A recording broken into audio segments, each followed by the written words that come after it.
Selamat siang Tum. Assalamualaikum warahmatullahi wabarakatuh. Selamat sore semuanya, teman-teman Himpunan Mahasiswa Islam Kemisrat Nikom dan juga Himpunan Mahasiswa Islam se-Indonesia Raya. Pada kali ini kita akan melakukan diskusi dengan Kanda Firman Hakim terkait dengan kebakaran yang terjadi di Kejaksaan Agung Republik Indonesia. Sambil kita menunggu sambil kita menunggu narasumbernya, acara ini akan dipandu oleh saya selaku moderator. Selama kurang lebih 1 jam ke depan kita akan berdiskusi terkait apa sih yang terjadi di dalam bencana kebakaran yang terjadi di Kejaksaan Agung. Jadi untuk pemberitahuan juga kepada kawan-kawan sekalian bahwa telah terjadi kebakaran di Kejaksaan Agung pada minggu lalu dan melalap hampir 6 lantai pada saat itu, dan itu sangat membuat kebakaran ini dibuat-buat. Nah, narasumber kita sudah datang, Kanda Firman Hakim, Sarjana Hukum. Selamat sore. Selamat sore tuh. Selamat sore Pak Kabid. Ya, siap. Apa kabar tuh? Sebelum masuk ini kita santai dulu mungkin ya. Saya menanyakan kabar dulu karena sudah lama nggak ketemu sama Tum Firman nih. Terakhir waktu ngisi pas KLK saya dulu. Alhamdulillah baik Pak Kabid. Baik. Kesibukannya apa Tum sekarang Tum? Sekarang kita ya menuju tesis lah mungkin ini. Alhamdulillah sudah mau S2 lagi ya. Siap. Jadi gini Tum, kita ada tema diskusi ya terkait kebakaran di Kejaksaan Agung. Untuk prolognya tadi saya sudah sampaikan sedikit, namun kita pengen tahu nih dalamnya itu seperti apa gitu terkait kasus kebakaran yang kemarin. Karena mungkin kita juga tahu bahwa bencana alam itu ada yang memang datangnya dari alam, ada yang disebabkan oleh manusia, misalnya banjir, kebakaran, tanah longsor, itu bencana yang bisa disebabkan oleh manusia. Nah, salah satunya kebakaran ini tuh yang mungkin saya akan tanyakan.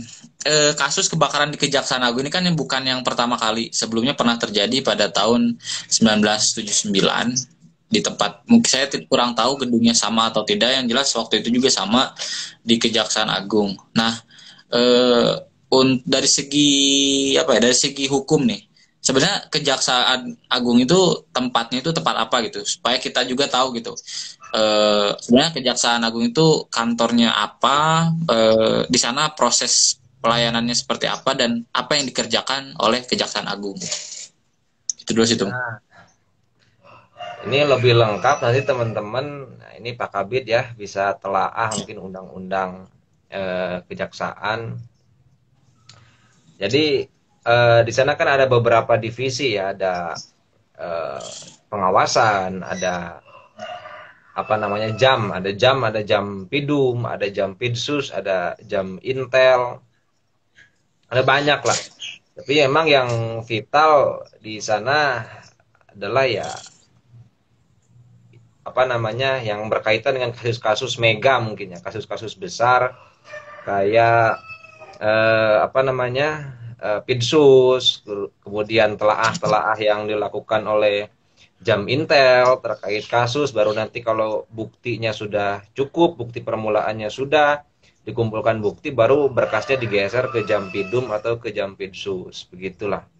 Jadi memang kalau vital ya sangat vital memang di Kejaksaan Agung, karena dia ngobrolin mungkin penanganan kasus yang intinya levelnya sudah level mega lah, mega case gitu ya. Ya siap tuh.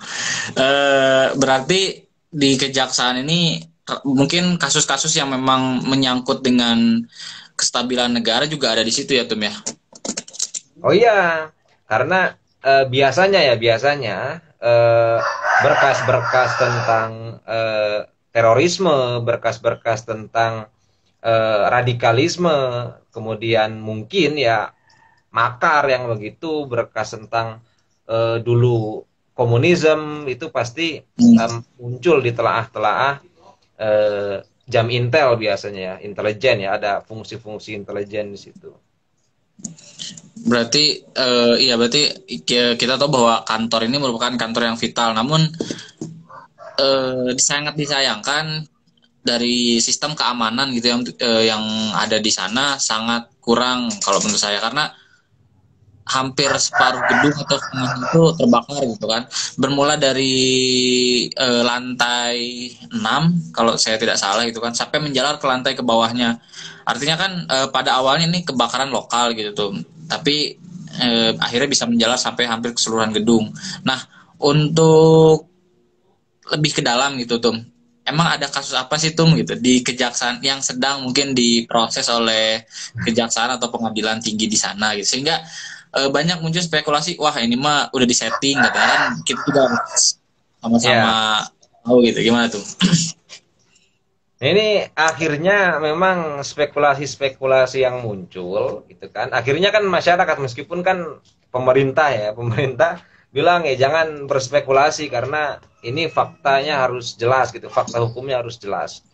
Cuman Betul, akhirnya betul. fenomena fenomena ini memancing masyarakat atau khalayak umum untuk berspekulasi. Karena hari ini kejaksaan lagi sedang menangani kasus-kasus yang terbilang besar ya. Ada kasus Jokchan yang sedang bergulir, kemudian Betul. Jiwasraya kemarin, terus kejaksaan juga sempat kemarin ngambil case Asabri ya kan, ada dugaan tipikor di situ. Terus saya juga pernah baca kejaksaan juga muncul telaahan-telaahan tentang Bumi Putra asuransi itu ya. Iya Pak, ya. Ya. Jadi memang Eh, kalau dihubung-hubungkan seperti itu memang kok agak agak masuk ini ya rantai-rantainya atau jaring-jaringnya, benang-benangnya. Sehingga Tanda-tandanya. muncullah fenomena kebakaran. Akhirnya masyarakat berspekulasi, oh, jangan-jangan ini memang ada setting ke situ gitu. Hmm. Kalau untuk sistemnya nih Tum, kan kita tahu bahwa banyak file mungkin ataupun berkas yang ikut terbakar di sana. Namun saya membaca artikel di situ tertulis bahwa tidak ada berkas penanganan perkara yang terbakar di situ. Itu tuh bisa benar atau itu hanya apa ya, dalih-dalih saja dari pemerintah gitu, karena takut isu ini menyebar luas gitu. Nah, ini sebetulnya yang harus segera ya. Kalau menurut saya yang harus segera diklarifikasi oleh Kejaksaan Agung adalah rilis ya. Harusnya Kejaksaan Agung itu cepat ekspos betul atau tidak dalam peristiwa kebakaran di markas kejaksaan itu, berkas itu mana yang terbakar atau mana yang tidak terbakar. Kalau ada dalih bilang bahwa berkas perkara tidak ada yang terbakar, ya bisa saja itu benar. Dalam hal tapi ya, dalam hal mungkin berkas yang sedang ditangani karena mungkin nggak di situ kalau berkas yang Oh, ditanganinya. Bisa aja iya, contoh tapi kalau kasus. sudah gini. Nah, cuman kan hasil telahan-telahan jam intel biasanya kan banyak case yang dia telaah. Nah, ini yang ada di markas kejaksaan bisa jadi terbakar gitu kan. Betul, betul. Nah, ini bahayanya karena katakanlah berkas itu dikualifikasikan terhadap rahasia negara. Kalau dikualifikasikan terhadap rahasia negara, maka ya kalau saya pikir lebih lebih menarik kita ngobrolin itu, ini ngobrolin tentang berkas rahasia negara yang hilang atau Ya, ya bisa bilang hilang gara-gara kelalaian manusia gitu kan. betul, Nah, betul. kalau dalam hukum pidana, nah kelalaian ini kan dia juga bisa dihukum, namanya Ya, apa namanya kol kulpa ya, delik ada delik kesengajaan, ada delik kelalaian gitu ya. Oke Tum. Berarti kalau misalnya di sistemnya nih Tum, kebetulan saya juga pernah kan waktu itu kerja praktek Tum di pengadilan. Itu kalau untuk di pengadilan kota itu sudah ada apa backup data gitu kan ke sistem. Nah kalau untuk di kejaksaan, apalagi kan data-data berkas yang menyangkut dengan keamanan negara dan rahasia negara, itu apakah ada backupnya atau enggak gitu Tum? Nah ini saya yang kurang tahu ya mengenai sistem-sistem seperti itu. Kalau kan ada undang-undang tentang dokumen penting ya, ada undang-undangnya. Dokumen itu bisa disimpan dengan jangka waktu tertentu. Setelah waktu itu selesai, maka boleh dihilangkan. Kalau tidak salah jangka waktunya sekitar 20 tahunan. Nah, 20 tahunan itu mengacu kepada memang batas daluarsa seseorang bisa dipidanakan atau dituntut. Biasanya begitu. Jadi Iya. namanya dokumen penting itu biasanya mengacu ke dalam batas daluarsa seseorang bisa dituntut gitu. Betul, Nah, betul. Jadi belum jelas juga itu ya. gimana Ben? Ya, belum jelas juga apakah ada backupnya atau enggak gitu. Nah ini yang belum jelas karena sampai sekarang kejaksaan pun belum ekspos. Harusnya kan segera karena kalau Iya. pemerintah bilang jangan melakukan opini, kemudiannya itu kan opini-opini di luar ya harusnya segera dibantah. Kalau diam terus ini bahaya justru. Makan timbul spekulasi yang mungkin nantinya kedepannya akan membesar gitu ya Tum ya. Apalagi kan buzzer itu sekarang lagi naik daun ya Tum ya. Iya, buzzer hacker ini lagi naik daun. Nah, takutnya dimanfaatkan gitu kan oleh oknum-oknum yang tidak bertanggung jawab yang akhirnya bisa berdampak buruk lah ke kehidupan berbangsa sih Indonesia sendiri gitu. Takutnya mungkin kestabilannya tidak jadi goyah gitu kan, hancur juga ntar. Cuman gara-gara kebakaran gedung yang pada Nah, awalnya. ya betul itu. Ya Cuman apalagi tuh kan kalau kemarin, untuk ya gimana tuh? kemarin kan lagi ramai kan tentang oknum Pinangki ini kan Itu. yang sangat menyita perhatian publik gitu. Nah sekarang Hmm. kejaksaannya terbakar. Apakah memang akhirnya orang saling mengaitkan lah begitu. Cuman ya kita lihat nanti apa yang betul-betul terjadi karena yang punya kewenangan ini kan sebetulnya lagi diteliti oleh Puslab for Polri ya. Puslab Betul for itu betul. di forensik dia akan neliti atau dia akan melakukan olah TKP apakah betul kejadian pembakaran ini adalah setting dia by design atau memang sistemnya yang memang bocor akhirnya ada sih konsleting listrik ya namanya yang kita baca di rilis-rilis media ini konsleting listrik menjalar apinya ya meskipun banyak pakar-pakar api akhirnya muncul ini banyak pengendali api yang bilang ini janggal katanya ada Iya, kejanggalan. iya. Karena memang kalau kata teman saya sih tuh ya gue tadi anak elektro juga, memang kemungkinan kebakaran dari konsleting listrik itu sangat kecil gitu. Cuman bisa terjadi, cuman kemungkinannya sangat kecil apalagi dengan gedung yang kita tahu kalau kejaksaan kan gedung yang modern gitu ya Kang ya, nggak mungkin menggunakan kabel-kabel yang murah gitu kan. Makanya mungkin timbul kejanggalan-kejanggalan itu dari situ gitu. Tidak mungkin diinstal dengan peralatan yang biasa saja gitu. Pasti digunakan instalasi dengan peralatan yang mahal ataupun mewah, tapi masih bisa terjadi gitu kebakaran. Ya karena gedung Kejaksaan Agung ini kan dia memang gedung heritage ya yang kalau saya baca memang dia di bawah Pemprov DKI Hmm. Jakarta. Dia masuk ke dalam cagar budaya. Meskipun bangunannya lama, cuman memang agak aneh kalau sistem instalasi listrik yang seperti itu dari zaman kapan sampai sekarang belum diperbaiki. Diganti. Sehingga orang kan mengundang banyak orang untuk berspekulasi. Masuk dari dulu belum diperbaiki kan aneh gitu Nah, kan.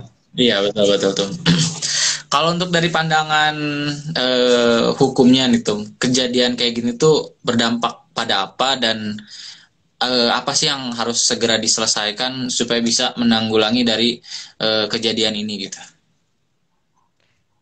Satu, bagi saya, sampai sekarang Kejaksaan Agung belum ekspos. Harusnya Kejaksaan Hmm, Agung itu kan sekarang citra kejaksaan ini lagi dipertaruhkan. Dia betul lagi betul. pegang banyak kasus-kasus besar. Nah, dengan terjadinya kebakaran ini harusnya Kejaksaan Agung segera melakukan ekspos, membantah segala macam tudingan bahwa banyak rahasia negara yang hilang. Kemudian apakah, kan pertanyaannya begini, apakah kebakaran ini Hmm, mempengaruhi terhadap kasus yang sedang ditangani Kejaksaan Agung. Dalam hal ini betul. contoh kasus Red Notice ya, Joko Chandra. Nah, kemudian menyangkut juga oknum jaksa Pinangki. Nah, Hmm, kemudian apakah itu juga berpengaruh terhadap kasus sebelumnya yang belum lagi berjalan dan belum selesai, gitu kan? Nah, ini hmm, mengundang orang tuh untuk mendiskusikan hal-hal sampai ke titik itu. betul betul. Karena kan begini, ya kalau kita ngobrol contoh, apakah ini berpengaruh? Lebih menarik sebetulnya ngobrol itu kebakaran itu dengan kasus Joko Chandra, coba. Kasus Joko Chandra. Nah, kenapa? Karena banyak orang yang bilang akhirnya bahwa Kejaksaan Agung lambat di dalam menangani kasus Kasus ini. tersebut. Nah, Hmm, karena ada Pinangki di situ. Apalagi betul. kan akhirnya kalau kita lihat di media-media, di artikel-artikel, bahwa ada kemungkinan katanya bosnya Kejaksaan Agung, dia juga tahu perjalanan-perjalanan yang dilakukan oleh oknum jaksa Pinangki begitu. Hmm, iya iya iya. Iya. Berarti dewa ya Tum ya, kasus ini tuh kasus yang ya sulit juga gitu. Perlu penanganan khusus. Perlu penanganan khusus. Nah, kalau kita lihat kepolisian, langkah kepolisian cepat. Kenapa? Karena dia langsung cari orangnya siapa, oh muncullah bintang-bintang pun kena kan, yang Iya iya brigjen betul. kena, yang irjen kena, ya kan ada irjen Napoleon Bonaparte, kemudian ada brigjen siapa itu langsung dicopot oleh Kapolri, langsung dia Betul. rapat dengar pendapat, gelar perkara, buka berkas bersama Komisi Pemberantasan Korupsi. Nah, kalau Kejaksaan Agung tidak begitu, kenapa? Karena memang Kejaksaan Agung dia mengeluarkan jaksa agung mengeluarkan surat tentang tata cara apa namanya penyidikan bagi jaksa yang terjerat suatu kasus gitu. Jadi harus atas seizin jaksa agung kalau memang mau dibawa, mau diambil orang nih jaksa bermasalah dengan hukum, harus izin jaksa agung dulu baru boleh diambil. Nah, Hmm, banyak pihak peneliti independen contoh yang mengatakan bahwa munculnya surat ini kok seolah-olah Jaksa Agung ingin melindungi Kops Adiaksa gitu kan dalam betul betul. yang tersangkut kasus gitu kan. Ya mau kayak dibikin anggota DPR ada apa ya Mahkamah Etik, Mahkamah Kehormatan Dewan. Iya MKD. Sebelum dia akan dibawa keluar harus izin dulu Mahkamah Kehormatan Dewan. Nah, padahal kalau mau KPK itu dia punya kewenangan yang lebih karena dia punya pasal 8, pasal 9 Undang-Undang KPK yang dia Hmm, memiliki kewenangan untuk melakukan supervisi dan ngambil gitu. Ini kalau udah secara langsung. supervisi KPK, ya KPK supervisi nih contoh kasus, oh ini gua aja yang tanganin lah, ya udah bisa diambil itu kasus sama KPK Hmm, gitu. Nah sampai sekarang Jaksa Agung pun Kejaksaan Agung ya belum belum belum ada tuh arah-arah ke sana ya. betul betul betul. Berarti kasus ini menjadi sangat ramai lagi diperbincangkan gitu. Pada awalnya kan mungkin sebelumnya kita masih meragukan sikap dari kepolisian yang lambat menangani kasus ini. Namun sekarang justru bola panas itu ada di kejaksaan gitu ya Tum ya. Apalagi Iya, dengan terjadinya kebakaran ini gitu. ya ini bahaya ini kejaksaan lagi banyak yang ngeliatin. Hmm, Ini hmm. mau mau mau ngapain dia ini.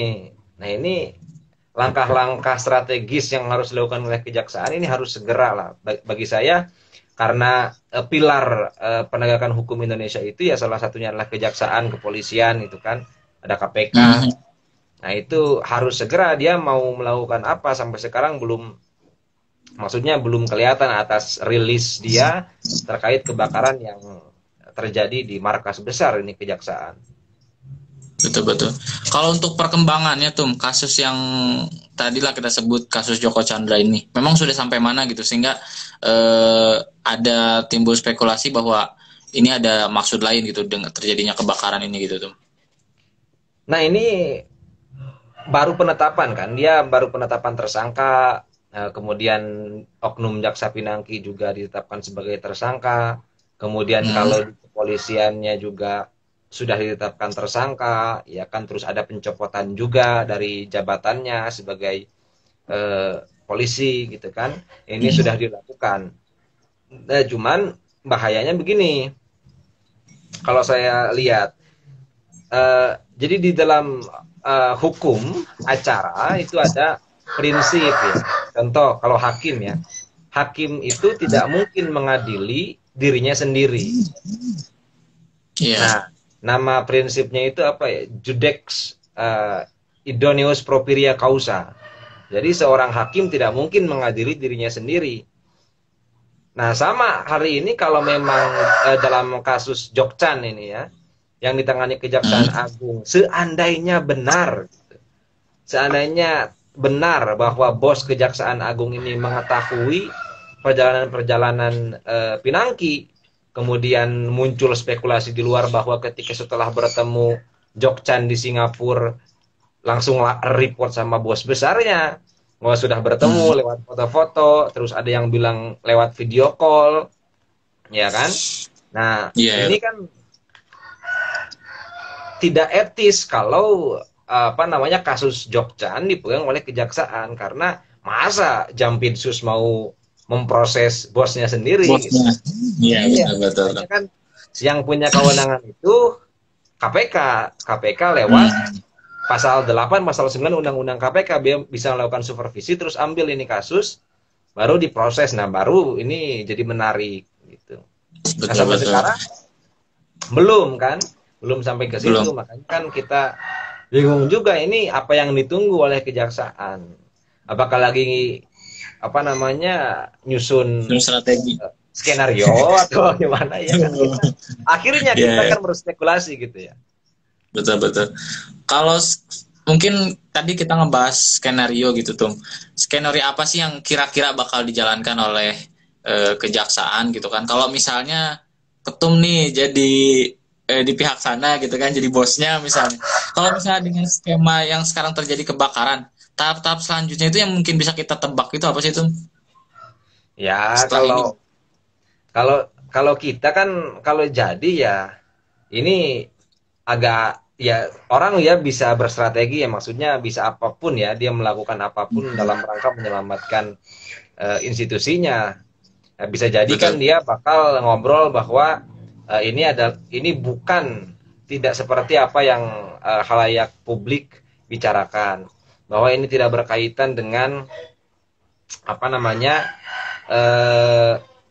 dengan saya sebagai jaksa agung gitu. Saya tidak mengetahui perjalanan-perjalanan Pinangki dan lain sebagainya. Nah, sementara ini juga agak berawal nantinya karena muncul kan LHP ya, hasil pemeriksaan Pinangki yang dilakukan oleh Kejaksaan Agung juga sampai sekarang tidak diberikan kepada Komisi Kejaksaan. Contoh kan ada Komisi Kejaksaan yang independen boleh nanyain ini sejauh mana proses penanganan perkara jaksa Pinangki. Nah, sampai sekarang kan belum atau tidak bisa, Komjak tidak bisa masuk ke situ karena Pinangki sudah dinyatakan TSK. Maka Kejaksaan Agung bilang karena Pinangki sudah TSK, Komisi Kejaksaan gak usah lagi ngasih surat buat nanyain Pinangki katanya. Gitulah. Gitu. Skenario kedepannya mungkin yang kita bisa kira-kira. Terus kan kalau gini tuh banyak sebenarnya udah sering kayaknya terjadi di Indonesia kejadian penghapusan berkas kayak gini gitu. Kalau yang kemarin mungkin rame di kepolisian itu tentang buku merahnya ke jenderal polisi yang tersangkut kasus novel ya kasus novel yang penyiraman itu tuh. Nah, dari itu tuh kita bisa belajar nggak sih tuh? Maksudnya kok kenapa kayak sebenarnya Indonesia ini masalah-masalah kayak gini tuh diulang-ulang. Kita tuh sebagai rakyat kayak ditontonkan suatu pertunjukan sulap yang kita tuh udah tahu sebenarnya triknya dan akhirnya itu mau kemana kayak gitu sih. Itu gimana? Ya, memang saya ngambil apa namanya salah satu quote mungkin ya. Ada quote yang bilang begini bahwa power tends to corrupt and absolutely power corrupt absolutely. Gitu. Nah itu memang kecenderungan dari sistem demokrasi yang hari ini kita jalani. Bahwa Kapolri diangkat oleh presiden, kemudian Jaksa Agung juga diangkat oleh presiden, Ketua KPK juga diangkat nantinya oleh presiden, ya kan? Kemudian ketua apalagi ketua MK, hakim agung ya. Hakim agung juga diangkat oleh presiden. Nah, power tends to corrupt itu ya begitu. Bahwa kekuatan itu dia kecenderungannya itu adalah corrupt, and absolutely power, kekuatan yang absolut itu dia pasti ada corrupt di situ. Nah, makanya apa namanya bisa dibilang bahwa ada kasus buku merah, kemudian ada kasus ya kalau kita bilang dulu ada kasus salah satu menteri, kemudian di Bank Indonesia-nya dibakar gitu ya. Terus ada kasus di BPKP, dulu BPKP-nya dibakar.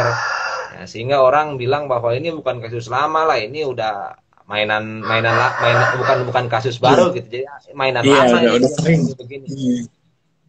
Nah, maka akhirnya memang ya kita bukan maksudnya kita pesimis ya terhadap aparat penegak hukum kita. Aparat penegak hukum kita itu masih banyak yang bersih, masih banyak yang bagus. Maka kita bilang bahwa ini tuh case ini tidak bisa lantas apa namanya untuk kita menghukumi bahwa satu institusi ini hancur gitu. Nah, ini kan di dalam logika ya, logika kita kenal fallacy of generalis gitu ya. Jadi kita nggak bisa nih ngumumin segala premis yang khusus untuk menghukumi yang bersifat umum gitu. Masih banyak yang bagus di kepolisian, di kejaksaan juga masih banyak yang bagus. Cuman karena memang contoh masalah red notice ini kan ini ya perkembangannya kan kita bisa tahu bahwa ini ternyata terorganisir secara rapi. Jadi banyak orang yang tersangkut. Maka kalau saya pikir ini harus diungkap semuanya meskipun itu kelasnya di kelas jam gitu ya. Kalau di kejaksaan kelasnya jam itu ya mungkin udah dapat bintangnya, udah bintang 2 bintang 3 lah kalau di kepolisian gitu. Ada jaksa agung muda, pidana umum, ada pidana khusus, kemudian ada intel. Nah, ini yang harus diungkap, siapapun yang tersangkut dalam kasus itu ya harus diungkap. Kalau untuk kasus kebakaran ya, kita balik lagi. Apakah bisa ditetapkan tersangka gitu dari kejadian kebakaran ini?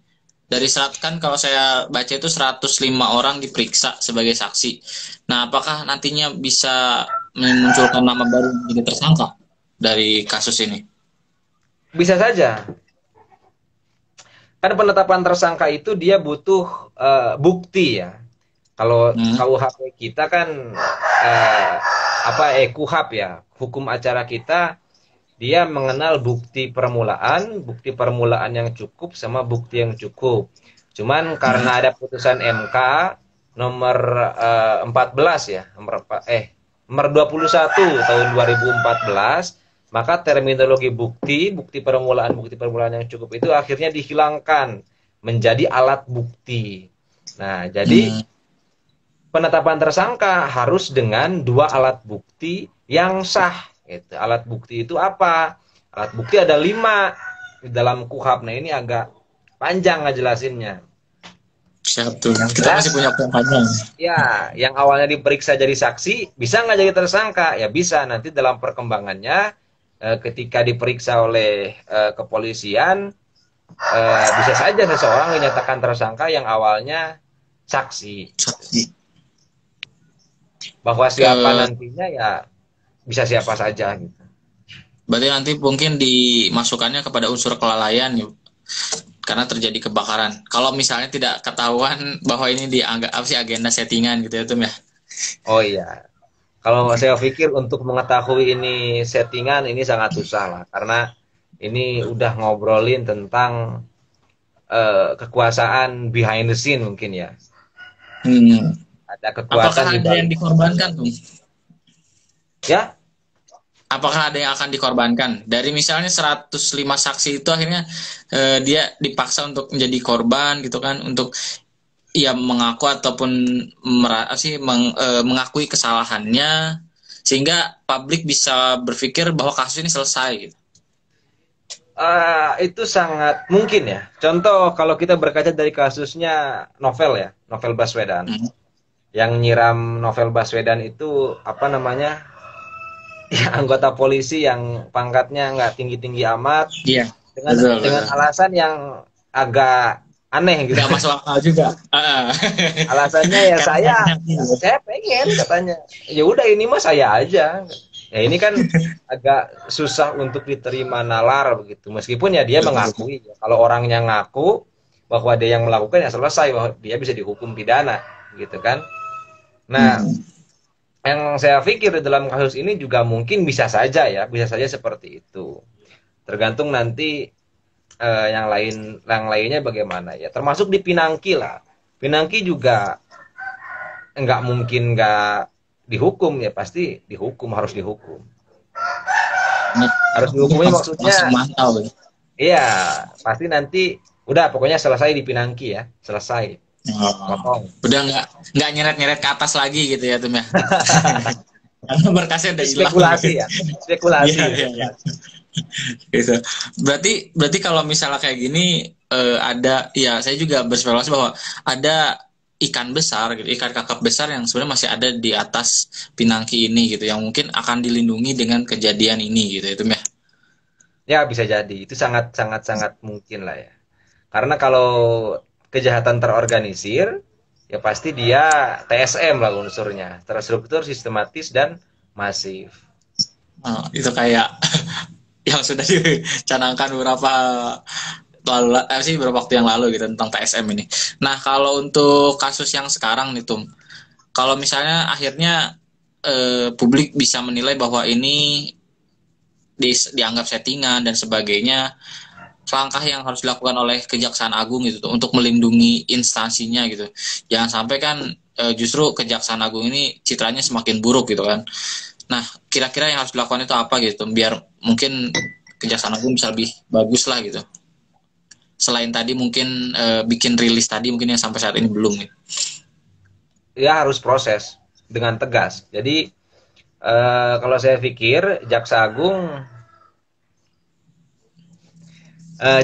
harus tegas, artinya dia proses, terus rilis siapa-siapa saja yang memang terkait di kejaksaan. Kalau memang ya banyak orang yang terkait di Kejaksaan Agung terkait kasus Jokchan ini yang menyangkut oknum Pinangki ya, dirilis tuh semuanya dan semuanya harus selesai prosesnya. Nah kan orang akhirnya seolah-olah mengkomparasikan dua hal antara kepolisian dan kejaksaan. Polisi aja dia udah berani nyopot orang, udah langsung nge-TSK-in jenderal gitu kan. Masa di Kejaksaan Agung nggak berani begitu? Nah kan akhirnya publik itu mengkomparasikan, ya bang, ini lagi deket kandang di petani, ini kita kan petani. Betul. Itu kan jadi akhirnya mengkomparasikan dua hal itu. Nah kenapa kok di kejaksaan nggak berani seperti itu? Ya bagi saya untuk menyelamatkan institusi, kalau memang ada oknum-oknum lain, jaksa yang terlibat ya harus dirilis siapa orangnya, harus tegas apa hukumannya. Jangan dihukumnya gara-gara kasusnya ini kena nih dia ini jadi tersangkut kasus ini. Oh ya udah pindah dari Kejaksaan Agung dipindah ke Kejaksaan Papua contoh. Dirotasi. Ya kan ini aneh, copot lah. Kalau di Kejaksaan Papua nanti dia melakukan hal yang sama di Papua gitu. Betul, Bisa jadi betul, dia betul. balik lagi ke Kejaksaan Agung gitu kan. Tegas, Betul, jadi betul. copot jaksanya, proses hukum sampai selesai gitu. Nah, itu baru Berarti orang ada kan ngelihat spekulasi lagi tuh. keseriusan keseriusan Kejaksaan Agung dalam menangani perkara ini. Iya, iya. Ada spekulasi lagi mungkin kan tadi kita mungkin ada yang dikorbankan dari mungkin pihak keamanan ataupun pihak gedung ya Tum ya, yang lalai.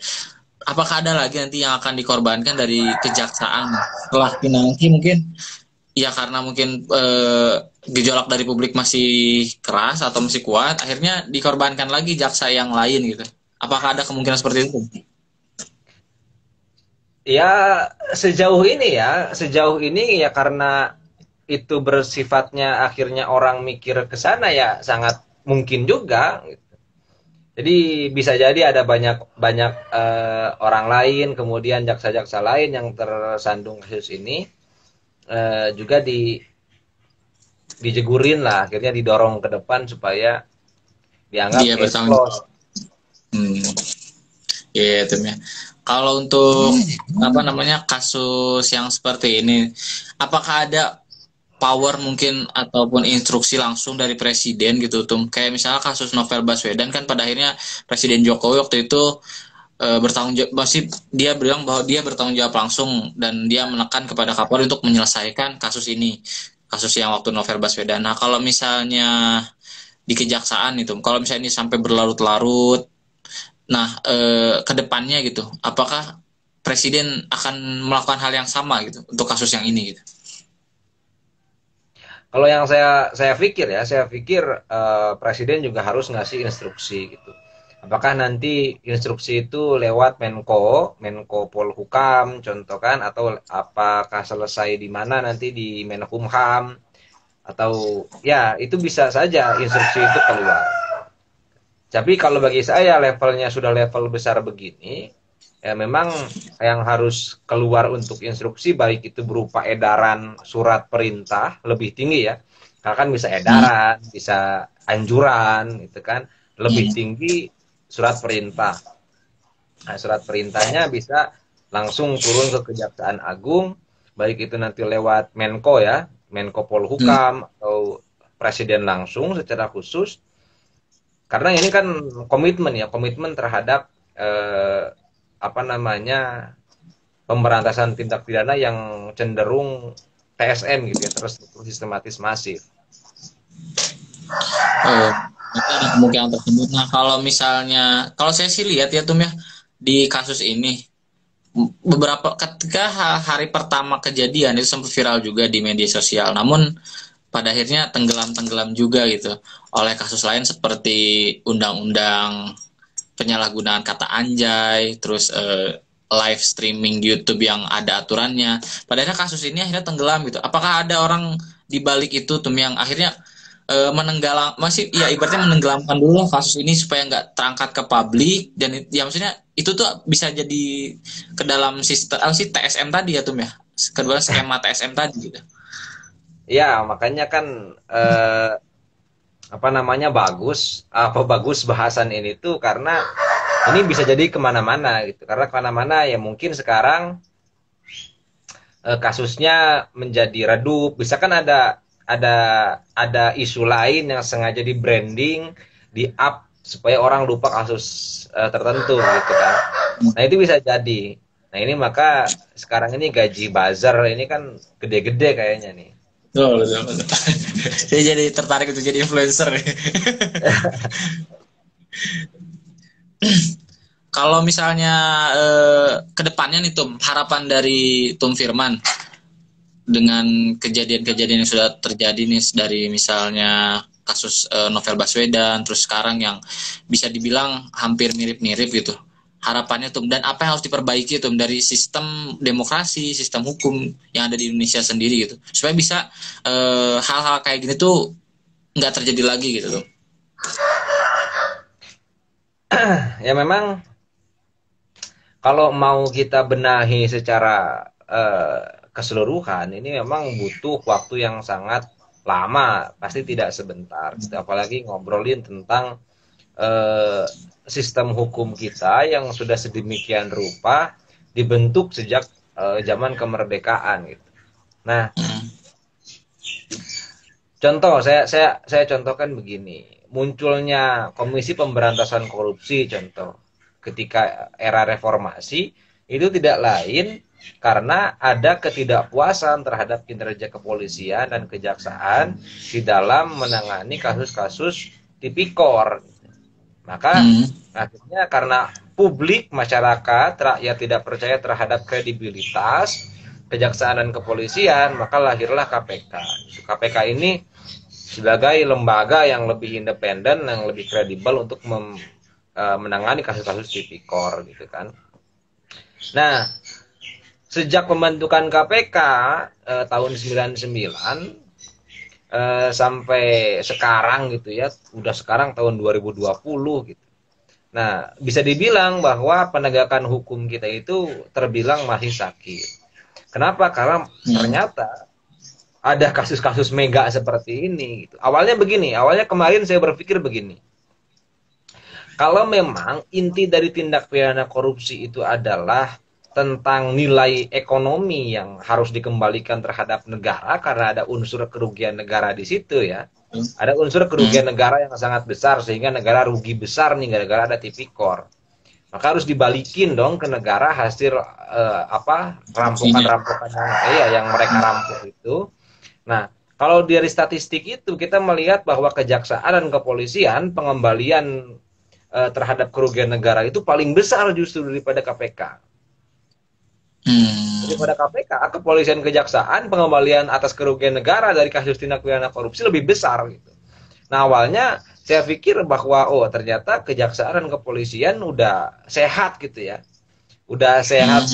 Jadi waktu lama 20 tahunan gitu kan sampai 2020 ini rupanya kejaksaan dan kepolisian ini institusi yang mulai orang tuh percaya bahwa ini aparat penegak hukum ini sekarang mulai kredibel gitu di kepolisian, kejaksaan. Nah, tapi ternyata 2020 dihantam pakai isu yang luar biasa ini kan. Jedar, ada oknum di kepolisian, levelnya udah level bintang, kemudian ada di kejaksaan juga kena gitu kan. Iya, akhirnya kan orang mikir sekarang, waduh, ini kalau begini namanya STMJ nih. Sholat terus maksiat jalan, kan? Iya. Bahaya juga ini yang begini kan. Mencitrakan diri seolah-olah kredibel, tapi ada permainan juga di balik layar. Nah, ini ya sama saja kalau begini. Nah, ini susah memang kalau yang betul. Cuma kan apa sih kalau saya lihat nonton di film Siapa di Atas Presiden ya Tum ya, justru kejadian-kejadian seperti ini tuh memang dibutuhkan untuk adanya balance katanya di dalam negara. Nah, gimana tuh Tum pandangannya tentang balance? Jadi maksudnya gini, apa sih, kejahatan itu memang harus terjadi supaya para penegak hukum ini ada kerjanya. Kalau mungkin kayak gitu sih secara singkatnya. Iya. Nah, ini menarik juga nih. Apa namanya? Saya teringat salah satu teori ya. Ada teori Antonio Gramsci ya. Tentang how state to hegemony. Jadi hegemoni negara itu dalam menghegemoni rakyat itu kan dia rekrut orang-orang, ada intelektual, ada aktor intelektual atau apa namanya ya, ada ideological state aparatus lah yang direkrut gitu kan, kaum moralis, kaum intelektual akhirnya kan direkrut. Nah, salah satunya orang-orang yang pinter, orang-orang yang moralis, yang ya kayak apa sih, pemuka-pemuka agama begitu kan direkrut untuk bikin suasana tenang. Nah, meskipun ada keributan pun tidak ada keributan yang tidak bisa diselesaikan. Yeah. Jadi dari hulu sampai ke hilir ini udah ada solusinya. Jadi dia yang bikin keributan, yang ngeprosesnya pun dia sendiri. Nah, yang nyelesain dia sendiri. Biar apa? Biar disangka ya, ini gua ada kerjaan, kasus ini gua selesaikan, kredibel. Ini dalam logika hegemoni ya, hegemoni negara, hegemoni institusi, hegemoni struktur lah. Ini bisa dibilang bahwa ya apa yang dilakukan muncul hari ini fenomena tertentu, ini bisa jadi dalam rangka untuk mengatakan bahwa ngapain, ini kan demokrasi sedang berjalan, ini sistem demokrasi. Ya kan, sistem demokrasi kan dibagi tuh, ada unsur eksekutif, ada yudikatif, ada legislatif. Nah, unsur yudikatifnya kan ini muncul nih unsur-unsur hukumnya, ada pengadilan kan, ada kejaksaan, ada kepolisian gitu kan. Nah, ada yang bilang bahwa demokrasi kita lagi mandek gini. Kata siapa lagi mandek? Orang kasus kita tanganin. Itu kan kita kasus mega bintang semua kan kita ungkap. Gitu kan? Yeah. Nah, dalam logika itu maka orang akan dijejeli bahwa ya, demokrasi kita sedang berjalan, seolah-olah demokrasi kita sedang berjalan. Padahal itulah demokrasi yang telah diatur. Atau mungkin bahasa bagusnya itu kalau kata Soekarno, ini demokrasi terpimpin ya. Jadi dari hulu sampai hilir itu sudah diatur. Siapa yang mimpin? Nah, seorang lah mungkin. Iya, mungkin di atas presiden tadi kalau dalam filmnya gitu. Ada seorang yang mengendalikan secara jarak jauh. Nah, paling tuh dari saya dari situ dulu. Cuman untuk sebelum kita menutup, paling ada kesimpulan yang bisa Ketum sampaikan terkait kasus ini dan harapannya mungkin dan juga mungkin saran buat teman-teman HMI Komisariat Teknik Unikom ataupun yang lain apabila ingin mempelajari ataupun diskusi lebih dalam terkait hal ini, kasus ini, itu diskusi ke arah mananya gitu supaya kita lebih terarah gitu tuh. Oke. Jadi teman-teman, dari fenomena ini kita belajar bahwa bahwa hukum itu memang benar-benar harus ditegakkan. Kalau Undang-Undang Dasar bilang bahwa kita ini negara hukum, maka ya supremasi hukum itu juga harus ditegakkan. Jadi hukum harus sebagai panglima. Nah, cuman ini masalah. Kalau hukum ini udah menjadi black market, ada transaksi hitam di sana, nah ini juga yang jadi masalah. Maka betul apa yang dikatakan, contoh Mahfud MD, dia bilang bahwa politik itu dia interdependen terhadap hukum. Jadi dia yang ngatur tuh. Nah, cuman disimpulin sama Mahfud juga, tapi semenjak hukum diundangkan, politik juga diatur oleh hukum. Buktinya contoh pemilu diatur oleh undang-undang pemilu, kata Mahfud. Nah, maka ini dua hal yang memiliki porsi yang berlainan kalau bagi saya. Jadi dari fenomena ini harus kita pelajari bahwa aparat penegak hukum kita dalam hal ini sedang berjuang. Kepolisian bukan berarti jelek semua, kejaksaan juga tidak berarti semua jaksa itu jaksa yang jahat lah, jaksa yang senang main atau polisi yang senang main. Masih banyak orang-orang yang baiknya. Ya, cuman juga ini kalau kata filsuf, nah kejahatan muncul ini gara-gara orang baiknya diem ini. Nah, saya juga mikir ini orang-orang baiknya pada kemana nih, sehingga yang dominannya kejahatan terus yang keluar ya kan. Betul. Nah, itu. Nah, kemudian yang selanjutnya, saya sangat apresiasi teman-teman ini HMI Komisariat ini apa nih? Teknik atau humaniora nih? Teknik ya. Teknik Unikom yang telah melaksanakan diskusi ini. Kenapa? Karena jarang-jarang ini Komisariat Teknik bahas tentang fenomena hukum gitu kan. Sehingga mungkin kalau saya tadi menggunakan bahasa-bahasa hukum sedikit, ya saya juga pilah-pilah gitu kan supaya nggak pusing. Iya. Betul. Karena hukum.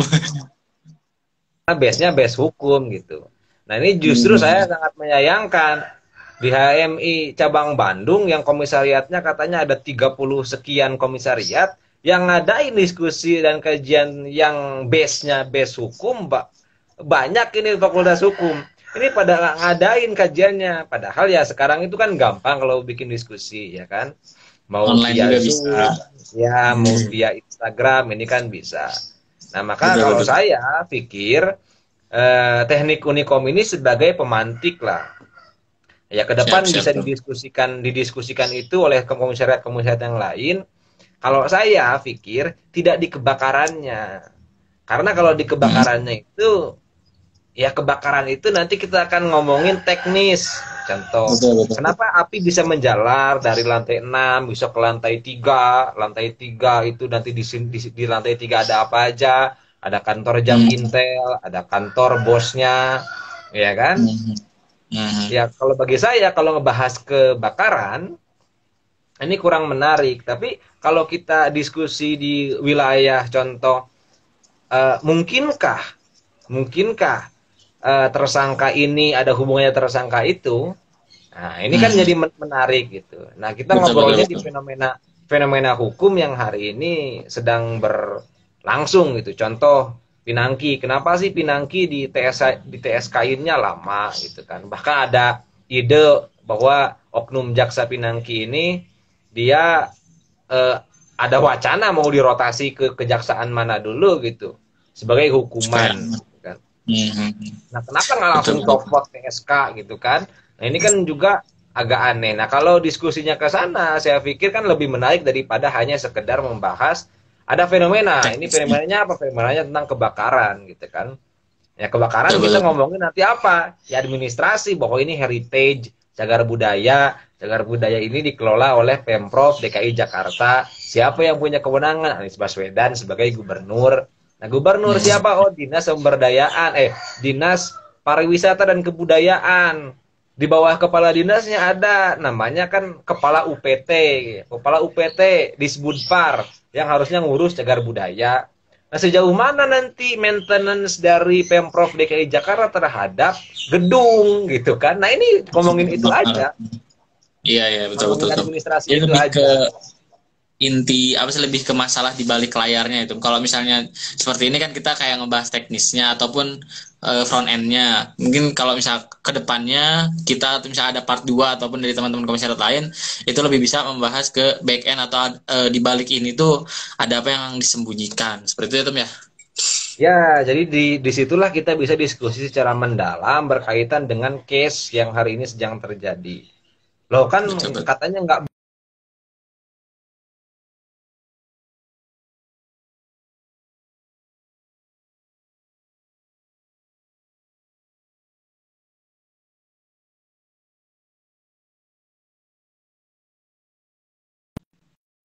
Lalu yang masih nonton, apakah ada suara saya? Ya, itu kehilangan waduh, jaringan kayaknya.